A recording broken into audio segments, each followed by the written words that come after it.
Vegetarian fish fry చాలా టేస్టీగా ఉంటుంది. మీరు కూడా తప్పకుండా ట్రై చేయండి. అటికైతే ఫిష్ ఫ్రై అనుకుంటున్నారా? టేస్ట్ అయితే చాలా బాగుంటుంది. దీనికోసం ముందుగా పచ్చెట్టుగోళ్ళని శుభ్రంగా కడిగేసుకొని కింద అడుగున వాటర్ పోసుకొని స్టీమ్‌కి ఉడికించేసుకుందాం.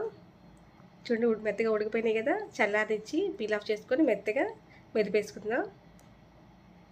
దీంట్లోకి ఒక స్పూన్ అల్లం వెల్లుల్లి పేస్ట్, రుచి సరిపడిన సాల్ట్, ఒక tea spoon red chilli powder, పావు స్పూన్ పసుపు, పావు స్పూన్ గరం మసాలా, 2 టీ స్పూన్ల కార్న్‌ఫ్లోర్ వేసుకొని మొత్తం మిక్స్ చేసుకుందాం. ఇలా పిండి ముద్దలా చేసుకొని చిన్న చిన్న బాల్స్‌లా చేసుకొని ఫిష్ ఆకారంలో మనం వీటిని ప్రెస్ చేసుకుందాం.